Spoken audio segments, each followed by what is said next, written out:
Joining us here in Los Angeles, James Lacy, the author of Taxifornia and a Donald Trump supporter, and Michael Hiltzik, a Pulitzer Prize-winning columnist for the Los Angeles Times. Round 2. Thank you guys for being with us. Saying with you, Michael, before the speech, Donald Trump's foreign policy advisor said there would be no details in the speech. You'd say it was pretty much as advertised? Well, I think the first thing you said that about Donald Trump's foreign policy advisors, it's hard to find that there is a foreign policy advisor. I mean, this is basically the same sort of fact-free, policy-free talk that we hear from the podium when Trump is at a rally. There's no policy here. There's no consistency. It's on and on about how Obama has weakened the military. The fact of the matter is that our military budget is $600 billion this year. It's going to be larger next year. It's more than enough. You do not hear the chiefs of staff saying they need more money. We don't need more money. There's nothing, there's no fact that states that the military has gotten any weaker under Obama at all. So this is basically just blustering. It's playing to the peanut gallery, and it shows a deep ignorance of foreign policy, of military policy, and of the facts on the ground in the world. James, you've sat there quite long enough, please. I mean, ignorance? I just don't think so. And those chiefs of staff that you're referring to have been put in place for 7 years by the Obama administration. They'd get fired if they asked for more money. No, you know... Well, then who's asking for more money? Well, to speak... Europe was skeptical of Ronald Reagan when he became president in 1980. They had this vision of him as being some sort of a cowboy, sort of the Rooster Cogburn of the Republican Party that was going to be wielding nuclear weapons and threatening the Soviet Union. But that's not what happened. As a matter of fact, there were very few conflicts when Ronald Reagan was president. And at the end of the day, his foreign policy resulted in the fall of the Berlin Wall. I think that Trump's foreign policy will be like that. He's the only candidate that's speaking towards building up the military in this way. We have B-52 bombers that could be the grandfathers of the pilots that are flying them. We really need to do something about making our Navy first class. We really need to build up our Air Force. I think that this speech will stand out as making Donald Trump both, and this is where I disagree with this whole thing about how there's conflicts. You know, the Republican Party has a history of non-interventionism. You are a student of history. You know all about Robert Taft, who was a senator from Ohio, who promoted non-interventionism. This Trump speech reflects Robert Taft and Ronald Reagan. The philosophy of non-interventionism, but real strong military in order to keep the peace. I think what we're hearing here, first of all, is a misinterpretation of Reagan's policies and his behavior. And we're forgetting that Ronald Reagan, for all his cowboy rhetoric, surrounded himself with some of the leading experts on foreign policy and defense policy that there were.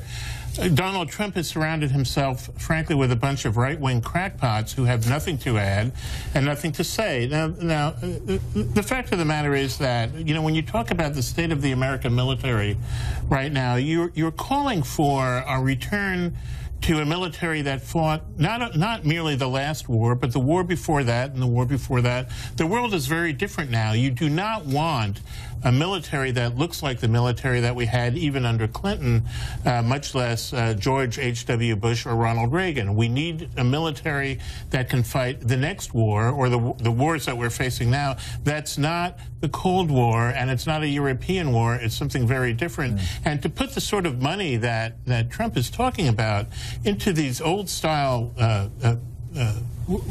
arsenals is insane.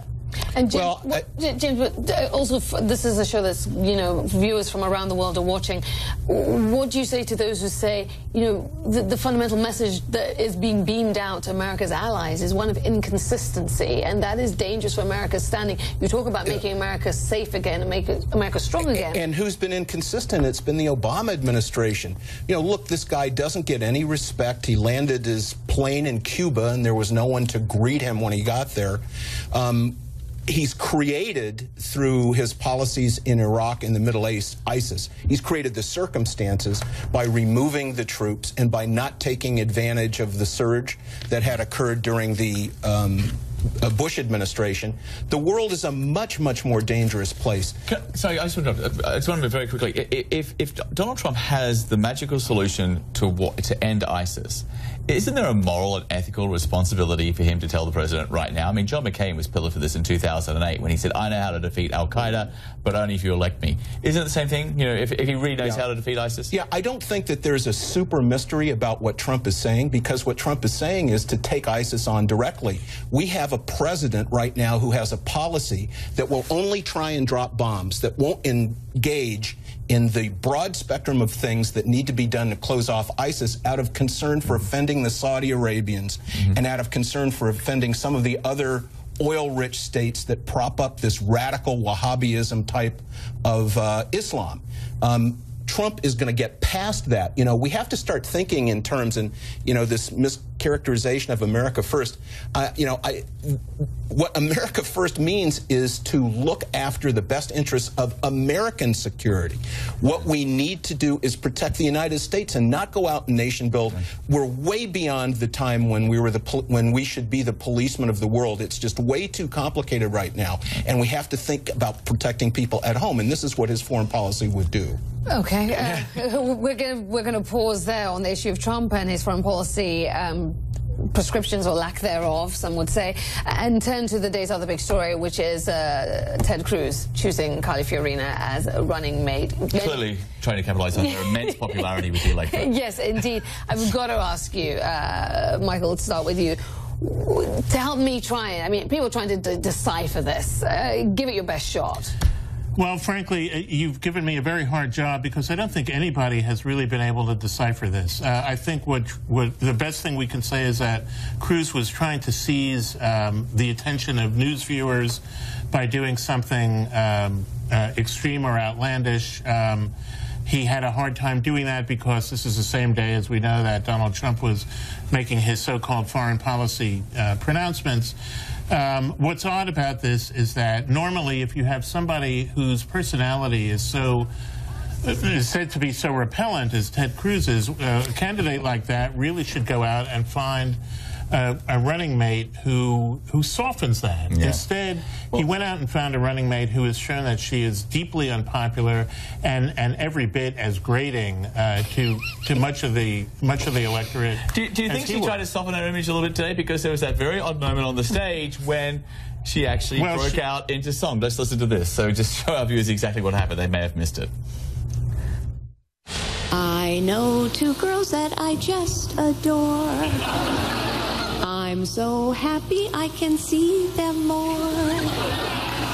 'Cause we travel on the bus all day. We get to play. We get to play. I won't bore you with any more of the song.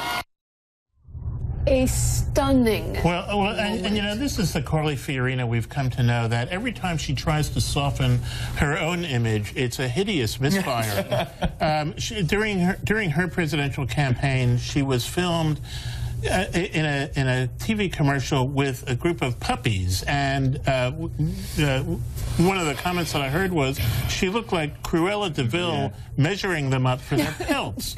She at one point was giving a campaign appearance, and she dragooned a bunch of kindergartners into sitting with her, while their parents and teachers were dumbfounded that she would enlist them in a campaign appearance. Every time she does this, it just blows up in her face. To see her singing to Ted Cruz's daughters, I don't know what we're supposed to make of this, but she really does not have a maternal image, and that didn't help.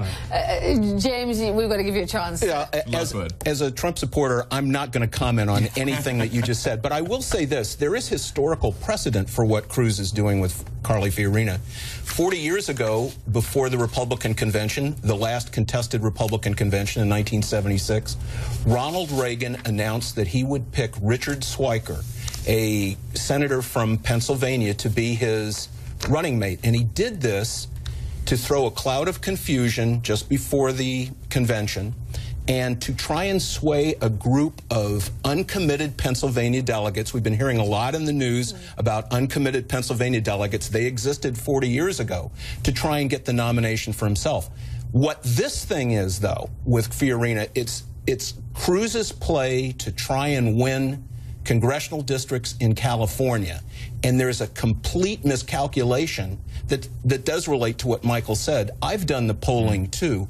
Carly Fiorina is not popular in California. She's not really going to have the effect of swaying any congressional districts at all. That's going to come down to Cruz. And I think that with the recent CBS poll showing Trump, 27 points ahead in this state, that Fiorina will end up being a dud of a decision. And we'll leave it there. But, you know, Ted Cruz right now, to quote Dan Rather, what is it? His back is to the wall, his shirt tails are on fire, and the bill collector is at the door. So desperate times, desperate measures. Thank you both for coming in. It's such a pleasure. Thank you. Nice to be here. Thank you. Okay.